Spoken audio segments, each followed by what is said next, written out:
ايه ده بجد؟ يعني ايه ده؟ الزمالك بيعترض على التحكيم الاجنبي. الزمالك دلوقتي في مباراة بيراميدز الجاية في الدوري وفي الكاس مش عايز غير تحكيم مصري. بجد حاجة غريبة جدا. يعني مش فاهم فين بقى المؤامرات الكونية، وفين بقى المؤامرات الداخلية والخارجية، وفين ال الدوري الممنهج والدوري الموجه. يعني فين الكلام ده؟ يعني فين بقى؟ عايزين نعرف بقى فين بقى الدوري الموجه والبطولات الموجهه للنادي الاهلي. إيه راحت دلوقتي؟ انا مش عارف في ايه. الزمالك بقى دلوقتي عايز من ساعه ماتش الانسحاب بقى يتفائل بالتحكيم المصري.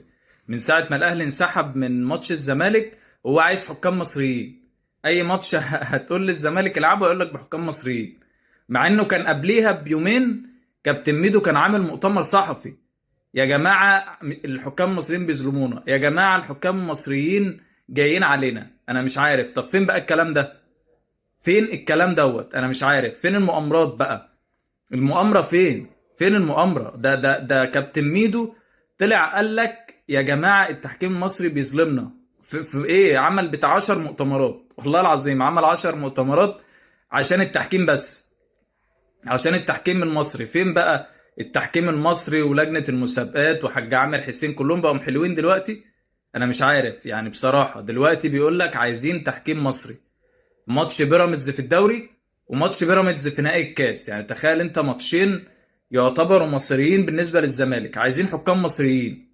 دلوقتي الحكام المصريين حلوين، مفيش لا مؤامرات ولا في دوري موجه ولا اي حاجة. دلوقتي عايزين حكام مصريين. انا مش فاهم بصراحة. يعني حاجة بجد غريبة.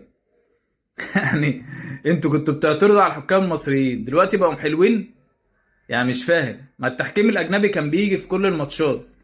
دلوقتي انت مش عايز تحكيم أجنبي، انت عايز تحكيم مصري.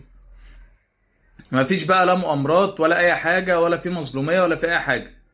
بجد حاجة غريبة جدا. يعني انتوا اثبتوا لكم على وضع. يعني اثبتوا لكم على وضع.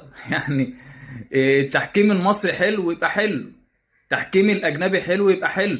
لكن انت دلوقتي بتقول عايز ايه؟ عايز تحكيم مصري. ما تعترضش بقى بعد كده.